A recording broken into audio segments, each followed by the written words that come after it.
দীর্ঘ 23 বছর পর সাব চ্যাম্পিয়নশিপের শিরোপা পুনরুদ্ধার করতে চায় বাংলাদেশ। আগামী 4 থেকে 17 নভেম্বর বাংলাদেশে বসতে যাচ্ছে দক্ষিণ এশিয়ার বিশ্বকাপ খ্যাত এই ফুটবল আসরটি।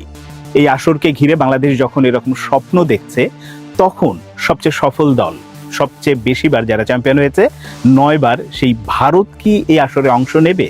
বাংলাদেশে খেলতে আসবে নাকি আসবে না? যদি আসে তাহলে কি তারা জাতীয় দল পাঠাবে নাকি বয়সভিত্তিক কোনো দল পাঠাবে? এটা নিয়ে বিস্তারিত বলার চেষ্টা করব, আশা করি শুনবেন। আপনারা এরই মধ্যে জেনে গেছেন বা তারিখও ঘোষণা হয়ে গেছে যে 4 থেকে 17 নভেম্বর হবে ড্র, অনুষ্ঠান হবে। তার আগে লোগো উন্মোচন হয়ে গেছে, টাইটেল স্পন্সর কারা সেটা ঠিক হয়ে গেছে, এবং এবারই প্রথম সাফে সম্ভবত ভিআর প্রযুক্তি ব্যবহার হতে যাচ্ছে। সবকিছু মিলে এই টুর্নামেন্টের প্রস্তুতির যে ব্যাপারটা অন্য যে কোনো বারের তুলনায় আলাদাভাবে দৃষ্টি কাটছে, আলোচনায় আছে। আরও বেশি আলোচনায় যে কারণে আছে সেটা হচ্ছে যে বাংলাদেশ ফুটবল দল সাফের ইতিহাসে, আমি যদি বলি, আমি গত প্রায় 2 যুগেরও বেশি সময় ধরে যেভাবে ফলো করছি, আমার কাছে মনে হচ্ছে যে এবারের সাফে যে বাংলাদেশ দলটা অংশ নিতে যাচ্ছে সবচেয়ে শক্তিশালী এবং আলোচিত একটা দল অংশ নিতে যাচ্ছে। কারণ হামজা চৌধুরীর জন্য এটা প্রথম সাফ হবে, সমিত সোমের জন্য হবে। তার চেয়েও বড় ব্যাপার, ফারহান আলী ওয়াহিদ দলের সঙ্গে যুক্ত হচ্ছেন। সেটা যদি সেপ্টেম্বরের মধ্যেই তার কাগজপত্র সবকিছু হয়ে যায়, যদি সেপ্টেম্বরে 4 জাতীয় একটা ফুটবল টুর্নামেন্ট করে, সেখানে হয়তো ফারহান আলী ওয়াহিদকে দেখা যাবে। এর মধ্যে বয়সভিত্তিক পর্যায় থেকে অনূর্ধ্ব 20 যারা এশিয়ান কাপ বাছাই পর্ব খেলতে যাবে, সেখান থেকে টমাস ডুলি 2-1 প্লেয়ারকে আসলে পিক করেন কিনা, যদি করেন চমক দেখার অপেক্ষায় আছি, করার সম্ভাবনা আছে। আমি যতটুকু জানি সেখান থেকে 2-3 জন প্লেয়ার, এবং যারা লোকাল ফুটবলার খেলছে বা এরকম না, হয়তো একেবারে চমক হিসেবেই থাকবে, এরকম 2-1 জনকে পাওয়া যাবে। সবকিছু মিলে এই যে দলটা খেলতে যাচ্ছে সেটা নিয়েও একটা আলাদা রকম আলোচনা আছে, আগ্রহ আছে যে হ্যাঁ, বাংলাদেশ ভালো করবে। বা খেলোয়াড়দের মধ্যেও টমাস ডুলি নিজেও বলেছেন, মুরসালিন কথা বলেছেন, তপু বর্মন কথা বলেছেন, প্রত্যেকের মুখেই কিন্তু ওই কনফিডেন্সের ব্যাপারটা আছে যে না, আমরা জিততে পারবো, জিততে চাই, ওই যে ব্যাপারটা। এবং দেশের মাটিতে খেলা হবে। আমরা দীর্ঘ অনেক দিন পরে, সেটা কাবরেরার অধীনেই জয়টা পেয়েছিল, ভারতকে হারিয়েছিল, দেশের মাটিতে এই রকম স্বপ্ন, আলোচনা, ইতিবাচক অনেক দিক নিয়ে এখন কথা হচ্ছে। কিন্তু মূল যে জায়গাটা বা আসল যে ব্যাপারটা এখন দাঁড়িয়েছে, যে ভারত আসলে অংশগ্রহণ করতে আসবে কিনা। কারণ ভারতের সাথে বাংলাদেশের এখন যে সম্পর্কের টানাপোড়েন, যেটা ক্রিকেট বিশ্বকাপ দিয়ে শুরু হয়েছিল, এখন যে পুরোপুরি মিটে গেছে ব্যাপারটাকে আসলে তা বলা যাবে না। খানিকটা আশাবাদী যে এই সেপ্টেম্বরেই যেটা ক্রিকেট সিরিজ আছে, সেখানে আসলে ভারত ক্রিকেটীয় দল পাঠায় কিনা।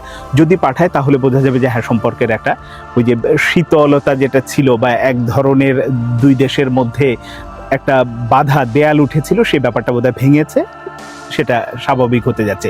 ক্রিকেট দিয়ে যদি শুরু হয়, আমার কাছে মনে হয়েছে ফুটবলেও আসবে। কিন্তু ফুটবলে আসবে যে জাতীয় দল, এইটা কিন্তু আপনি বলতে পারেন না। আমি নিশ্চিত মোটামুটি তারা জাতীয় দল পাঠাবে না। কেন পাঠাবে না? সাফ হবে হচ্ছে 4 থেকে 17 নভেম্বর। ঠিক ওই সময়টাতে 12 এবং 15 তারিখে নভেম্বরের তারা নিউজিল্যান্ডে গিয়ে নিউজিল্যান্ডের বিপক্ষে 2টো প্রীতি ম্যাচ খেলবে। এখন নিউজিল্যান্ডের বিপক্ষে নিশ্চয়ই তারা বয়সভিত্তিক দল পাঠাবে না বা অলিম্পিক দল পাঠাবে না যারা গিয়ে খেলবে, এবং তারা ওখানে মূল দলটাই পাঠাতে যাবে। কারণ নিউজিল্যান্ডের মতো দলের বিপক্ষে তারা কালে ভদ্রে খেলার সুযোগ পায়, বাংলাদেশ তো পায় না। তো সেই ক্ষেত্রে তারা ওই সুযোগটা, আমার কাছে যেটা মনে হয়েছে, যে তারা মূল জাতীয় দলটা আসলে নিউজিল্যান্ডে পাঠাবে, এখানে একটা অলিম্পিক দল পাঠাবে। কারণ এই রকম রেকর্ড ভারতের অনেকবারই আছে। আপনাদের নিশ্চয়ই মনে আছে যে সাফ 2009-এ ঢাকায় হয়েছিল, ওই গুরপ্রীত সিং তখন একেবারে ইয়াং একজন গোলকিপার, দুর্দান্ত খেলেছিল, আমার কাছে মনে আছে। আমি ওই টুর্নামেন্টটা মাঠে বসেই কভার করেছিলাম। তো ওই টুর্নামেন্টে কিন্তু জাতীয় দল পাঠায়নি, ওটা অনূর্ধ্ব 23 দলই বলা যায়, কিন্তু শেষ পর্যন্ত তারা চ্যাম্পিয়ন হয়ে দেশে ফিরেছিল। তো ওই যে ব্যাপারটা, তারা অনেকবারই এরকম এক্সপেরিমেন্ট করেছে। কারণ 9 বার যে দলটা আসলে সাফে চ্যাম্পিয়ন, তারা এই টুর্নামেন্ট নিয়ে খুব বেশি মাথা ঘামায় বা খুব বেশি যে আগ্রহ থাকে তা না। তাদের যদি অন্যরকম কোনো ব্যস্ততা না থাকে, তাহলে তারা দল পাঠায়, মূল দলকেই পাঠায়। কিন্তু এবার যেহেতু তারা নিউজিল্যান্ডে খেলতে যাচ্ছে, এই কারণে এই ঢাকায় এই টুর্নামেন্টে মূল দল পাঠাবে না, এটা মোটামুটি নিশ্চিত। এখন সেই মূল দলের বাইরে যারা আসবে, সেই দলটাও কতটা শক্তিশালী দল হয়, এবং সেখানে বাংলাদেশ আসলে ওই গ্রুপে পড়ে কিনা, ড্র যেহেতু এখনো হয়নি, এবং ফাইনালে আসলে কে কে খেলবে না খেলবে সেটা পরেই বোঝা যাবে। কিন্তু ভারতের মূল দল আসলে যে আকর্ষণ থাকে, যে ব্যাপারটা আলোচনা থাকে, বা এক ধরনের আলাদা রকম আগ্রহ থাকে, ওই ব্যাপারটা খানিকটা হলেও ঘাটতি পড়বে।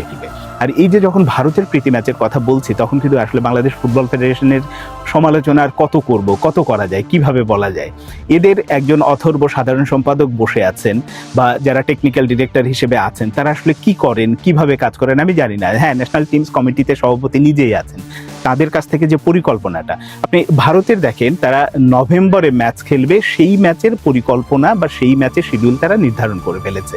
বাংলাদেশ সেপ্টেম্বরে আদৌ চার জাতীয় ফুটবল টুর্নামেন্ট করবে কিনা, করতে পারবে কিনা এখনো কিন্তু নিশ্চিত না। দেখা যাবে যে শেষ পর্যন্ত সেপ্টেম্বর উইন্ডোতে কি হবে, নেপাল বা ভুটানকে ডেকে নিয়ে এসে হয়তো একটা প্রস্তুতি ম্যাচ খেলাচ্ছে, কিংবা দুইটা দেশকে, নেপাল আর ভুটানকে নিয়ে এসে অথবা শ্রীলঙ্কাকে নিয়ে এসে, শ্রীলঙ্কাকেও পারবে না এরকম, নেপাল ভুটানকে নিয়ে এসে হয়তো প্রীতি ম্যাচ খেলাচ্ছে। শেষ পর্যন্ত এইরকমই হয়তো দাঁড়াবে।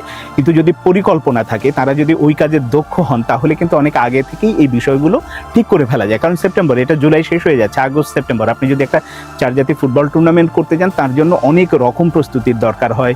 ওই দেশগুলোর আসলে এনগেজমেন্ট আছে কিনা, সেই ব্যাপারগুলো নিশ্চিত করেই আপনি তখন টুর্নামেন্ট আয়োজন করতে পারবেন। আমরা সর্বশেষ মালদ্বীপে যেটা চার জাতীয় ফুটবল টুর্নামেন্ট বাংলাদেশ খেলে এসেছে, সেটা কত আগে নির্ধারণ হয়েছে।